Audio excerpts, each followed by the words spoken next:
Hi, my name's Liv, and I'm an artist who makes things sometimes. It's winter in Canada right now, and between the freezing cold air, 2 feet of snow that fell yesterday, and the ongoing pandemic restrictions, I've really been longing for the summer months. With a looming depressive episode threatening to hinder my productivity, I decided to do some light cleaning, and while traversing the depths of the hallway broom closet, I found something.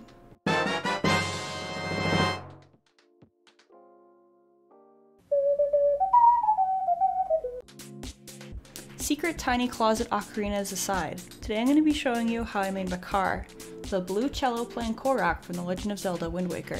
First, I started off like I always do with a tinfoil ball. Nice. Which I proceeded to cover in some Super Sculpey. Next, I added on his arms and smoothed them out onto the body.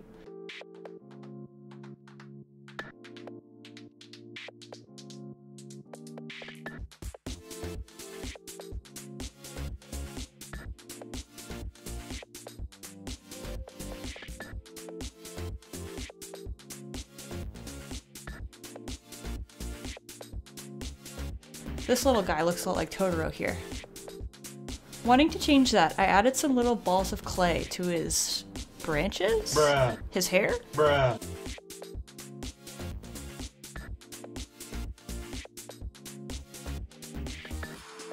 I also added some bark-like texturing with my tiny spoon by increasing MAKAR's polygon count.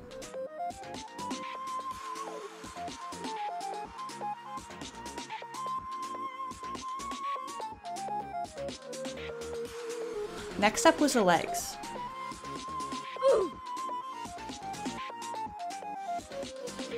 And now I have a nice base, complete with a tiny Korok butt.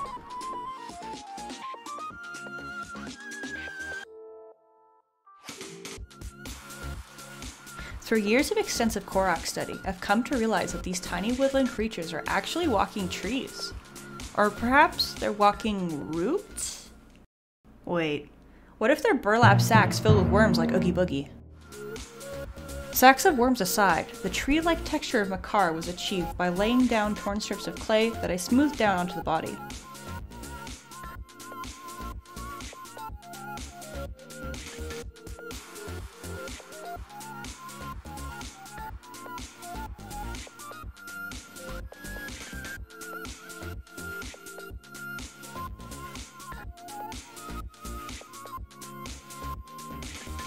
For MAKAR's mask, I started off with this leaf shape and used my tiny spoon to depress the eyes, mouth, and other face details into the clay.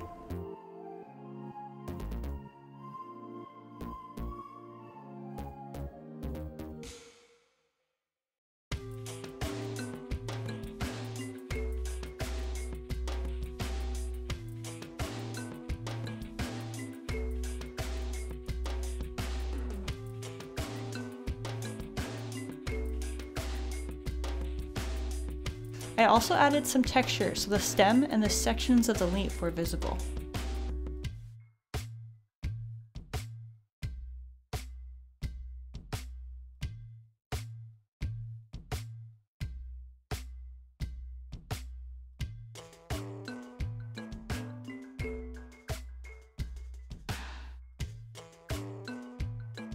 After making sure it was the right fit for MAKAR's body, I got to move on to the worst part of sculpting ever.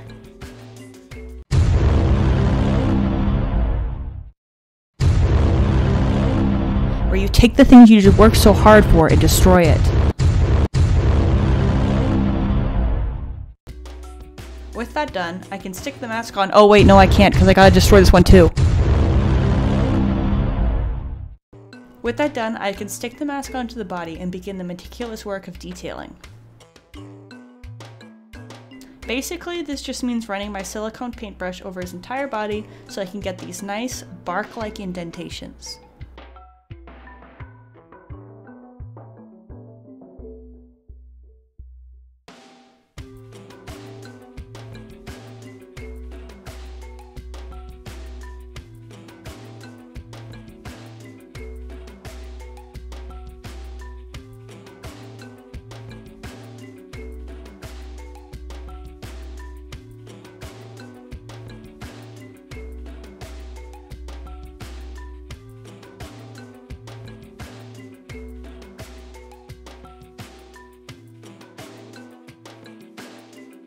For the cherry branch that MAKAR uses as a cello's bow, I made a rough shape using some armature wire, and y'all, if I were to tell you I fought with this clay in the Battle of the Ages for a freaking stick, I don't think you'd believe me.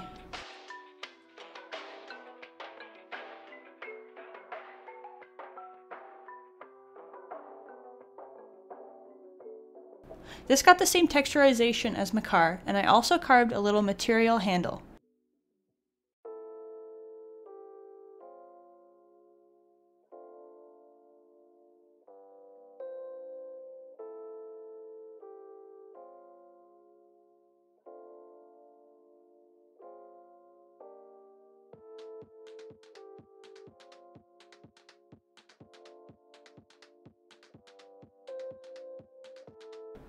Making sure to add some extra wood lines around the edges.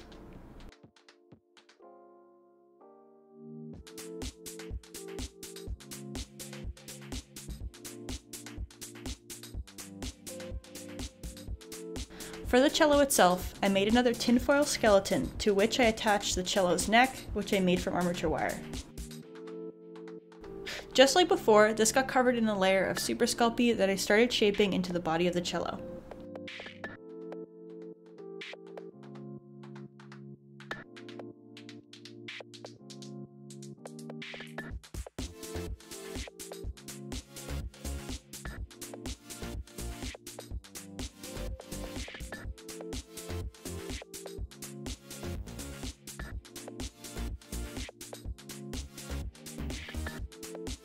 The neck of the cello runs down the whole front as a sort of raised wooden piece, which I carved out before once again fighting the clay on the cello's tuning knobs, until I ended up with this.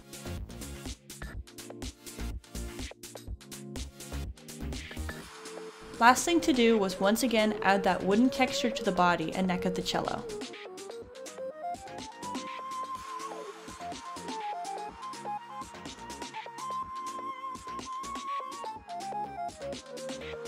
For all the complaining I've done about this process, honestly, drawing on the wood grain was immensely satisfying.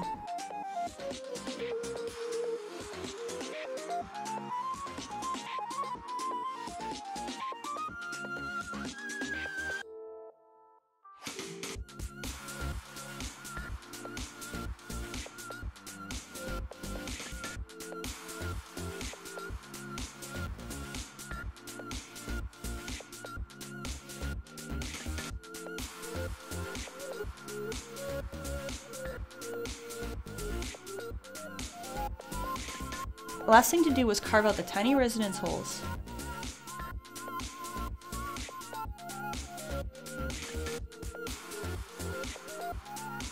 Add the squiggly details on the front.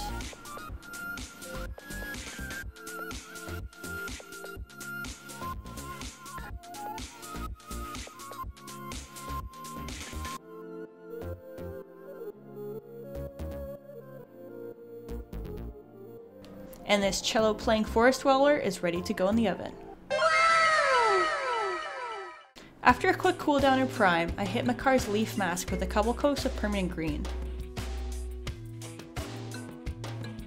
When doing base coats like this, I generally like to choose a color that's relatively light compared to the desired outcome, as I find it easier to add depth through shadows rather than starting with shadows and adding highlights. I also find this makes for a richer, deeper color in the end. To this, I can start adding some shadows using emerald and sap green.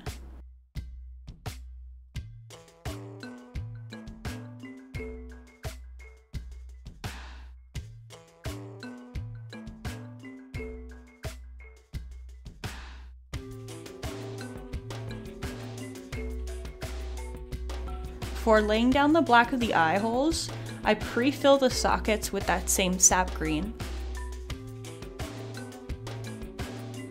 I find this acts as a nice transition, especially on the edges of the eye holes, so the transition from the green on the front to black isn't so stark.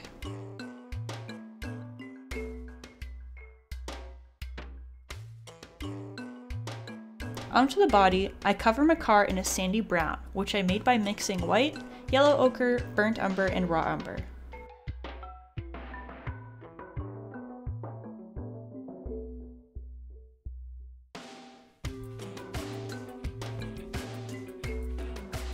I filled in the recessed areas of his body with a slightly darker mix of these same colors to give him some shadows.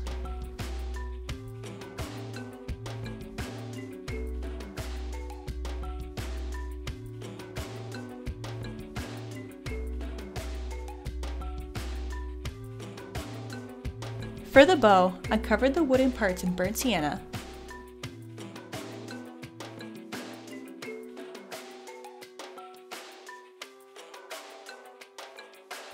covered the cherries in crimson,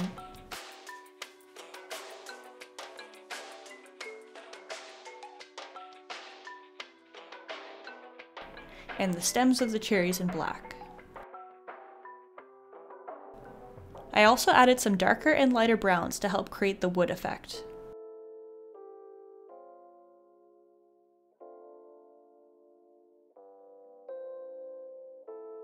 The material handle got a coating of the same sandy brown I used on MAKAR's body. I also used the same shadow colors to add depths to the ridges.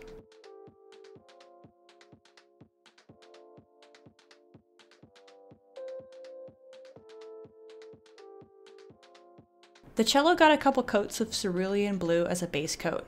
To this, I added some white to create a faded effect on the largest part of the cello face.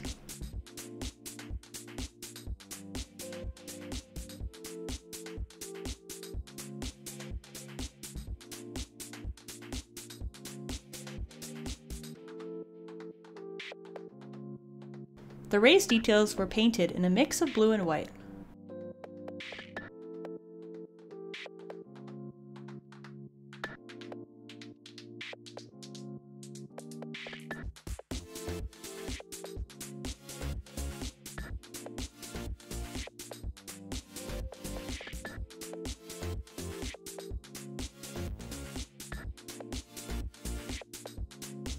The neck of the cello was painted in that same sandy brown I used on MAKAR's body.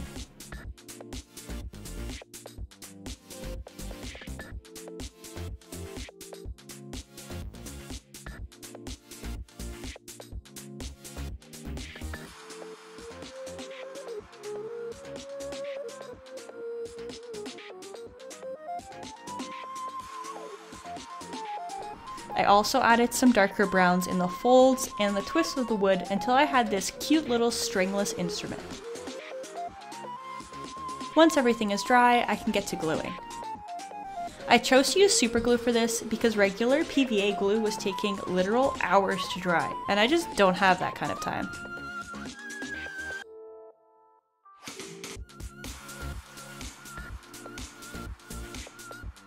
When gluing MAKAR together, since he doesn't have a base, I had to make sure that he always had 3 points of contact with the ground. One at the base of the cello, one at the base of the bow, and one at his feet. After a quick spray of my Mr. Super Clear Sealer, MAKAR is ready for his close-up.